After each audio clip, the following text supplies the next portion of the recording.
पिछले कई सालों से यहाँ सांसद भारतीय जनता पार्टी का है। पिछले कई सालों से यहाँ महापौर भारतीय जनता पार्टी का है। इस बार इंदौर की जनता ने 8 की 8 सीट बीजेपी पर भरोसा किया। पर सवाल यह है कि जो नगर निगम जिसमें अभी करप्शन बिना काम किए बिल बनाने की प्रोसेस, अद्भुत करप्शन, चोरी का ऐसा नमूना कि दुनिया में न देखा गया हो। ये करप्शन और भारतीय जनता पार्टी एक दूसरे के सगे भाई बहन है। अब देखो आप कि मोदी जी ने वहां बॉन्ड में करप्शन किया, नगर निगम में या महापौर और पार्षद और यहाँ के अधिकारियों ने अद्भुत करप्शन किया।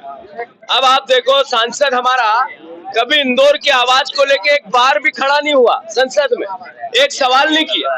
केवल चुनाव हमारे शहर के परिवार के लोग जो भरोसा करते हैं उसकी हठधर्मिता पे जीतना है। मैं इंदौर परिवार के साथियों से, खासकर मतदाताओं से अनुरोध करता हूं कि ये लोकतंत्र को अगर आप बचाना चाहते हो, आपके मत के अधिकार को आप बचाना चाहते हो, आप इस देश के संविधान को बचाना चाहते हो, तो इस बार अपने आप देश में एक नई लड़ाई चल रही है।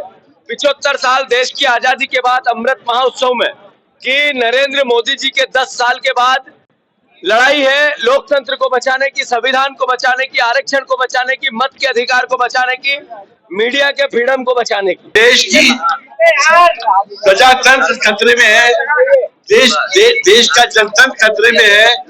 देश के जो तमाम बड़े बड़े संवैधानिक और बड़े बड़े इंस्टीट्यूशंस है इस वक्त वर्चुअली कोलैप्स कर रहे हैं। बीजेपी एक छत्र राज चाहती है, एक पार्टी का राज चाहती है। वो नहीं चाहती कि कोई दूसरी पार्टी पनपे या बने रहे।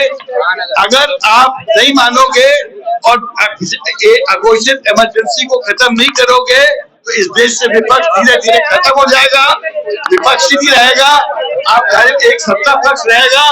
जैसे रशिया में पुतिन साहब 97% वोट के साथ अध्यक्ष बनते हैं, यहाँ पर भी प्राइम मिनिस्टर 97% वोट के साथ मोदी जी बन जाएंगे। ये वाला जो चुनाव है चुनौती बड़ी है, लेकिन ठीक है, कोई इतनी भी बड़ी बात नहीं है कि नया नहीं किया जा सकता। इंदौर लोकसभा जो सीट है वो हमेशा नए को अपनाती है और नया इतिहास बनाती है। ये जो चुनाव है ये कार्यकर्ताओं को चुनाव है, ये जो चुनाव है ये जो हमारा बूथ पे हमारा जो कर्मठ कार्यकर्ता है उसका चुनाव है।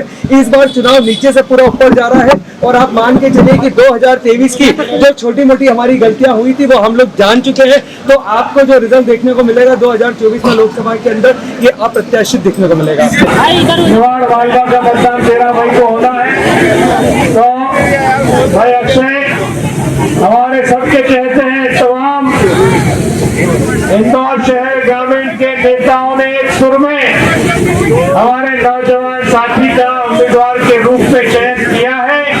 अभी हमारी आपकी सबकी पूर्ण जिम्मेदारी है कि हम सब लोग मिलकर आगामी 13 तारीख को होने वाले मतदान में भाई अक्षय बंटी को जिताकर दिल्ली भेजें और एक नौजवान जो आपके बीच का है दिल्ली की संसद में जाकर हमारे इंदौर शहर का नाम को रोशन करने का काम करेंगे।